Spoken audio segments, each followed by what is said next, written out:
इसलिए बुद्ध ने कहा, इतनी शक्ति अगर इसने अपनी खोज में लगाई होती तो अब तक भगवत्ता को उपलब्ध हो गया होता, भगवान हो गया होता।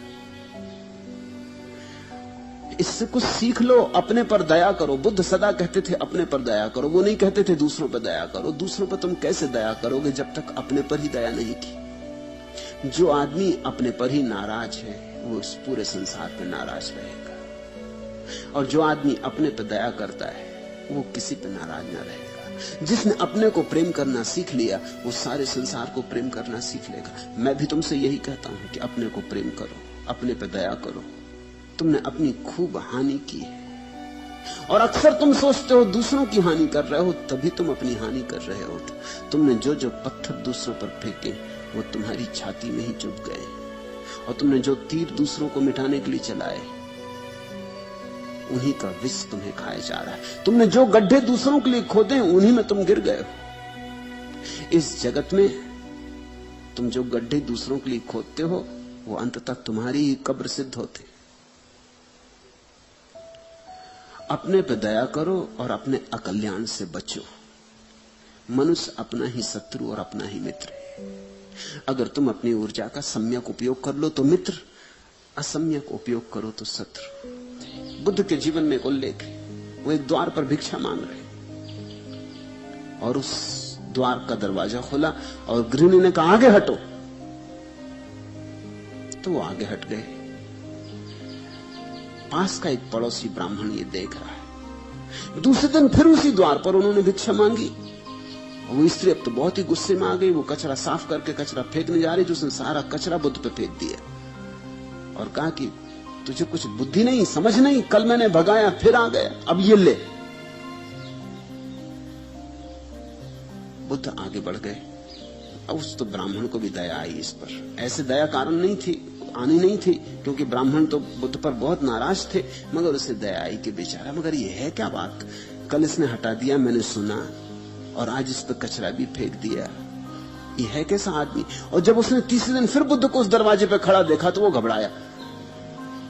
उसने कहा अब तो वो स्त्री कहीं आग अंगारा ना फेंक दे या कोई और तरह की चोट ना कर दे। वो आया, उसने कहा कि वहां से आपको समझ नहीं है, मैं 3 दिन से देख रहा हूं। पहले दिन उसने इंकार करके हटा दिया अपमान पूर्वक, आप चुपचाप चले गए। दूसरे दिन कचरा फेंका, आज आप फिर आ गए।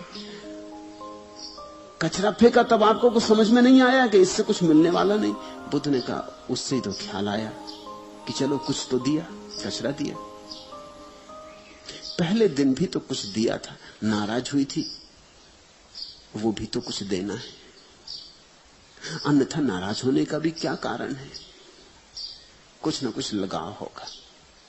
नाराज ही सही, जो आज नाराज है कल शायद ना नाराज भी रह जाए। आदमी बदलते।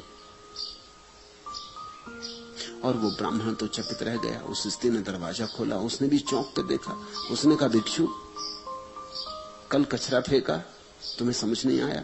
बुद्ध ने कहा समझ में आया, इतनी मेहनत की कचरा फेंकने की, तो किसी दिन शायद कुछ मिल ही जाए। उस स्त्री की आंखों में आंसू आ गए। उस दिन वो भोजन ले आई।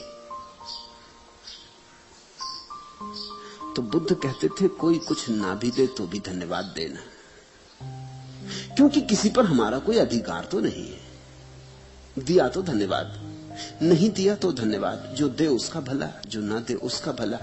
ऐसी भाव दशा चाहिए। लोग अपनी श्रद्धा भक्ति के अनुसार देते हैं। जो दूसरों के खान पान को देखकर सहन नहीं कर सकता, और उस युवक से कहा कि अगर दूसरों को देते हैं तो तुझे क्या परेशानी, किसी को तो दिया। अगर तू दूसरों का खान पान देख के सहन नहीं कर सकता कि दूसरा भोजन मिल गया तुझे नहीं मिला, दूसरे को वस्त्र मिल गए तुझे नहीं मिले, तो एक बात तू पक्की समझ कि दिन या रात तुझे कभी भी समाधि उपलब्ध ना हो सकेगी। तू कभी समाधान को उपलब्ध ना होगा। तेरे जीवन में कभी ध्यान की किरण न उतरेगी। ध्यान की किरण उनके जीवन में उतरती है जो सब भांति संतुष्ट है, जो कहते हैं जो है शुभ है, जैसा है शुभ है। सुख में दुख में, सफलता असफलता में, हार जीत में, जो कहते हैं जो है ठीक है शुभ है, उनके जीवन में समाधि फलती है। जिसकी ऐसी मनोवृत्ति उच्छिन्न हो गई है, समूल नष्ट हो गई है, असंतोष की मनोवृत्ति, वही दिन या रात कभी भी समाधि को प्राप्त करता है। इस सूत्र में बहुमूल्य बात है। अगर तुम ध्यान को उपलब्ध होना चाहते हो तो संतोष की भूमि तैयार करो। ध्यान की खेती संतोष की भूमि में ही फलती है, लगती है। खूब सींचो संतोष से प्राणों को, ताकि असंतोष जड़ से नष्ट हो जाए। यस्य चातम समुच्छिन्नम मूल घंचम समूहतम, आमूल से उखाड़ दो असंतोष को।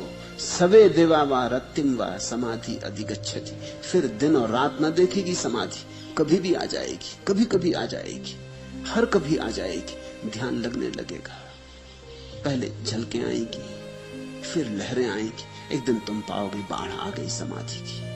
अधिगच्छति, फिर तो आके तुम्हें ऊपर से पूरा का पूरा घेर लेगी, तुम्हें डुबा देगी।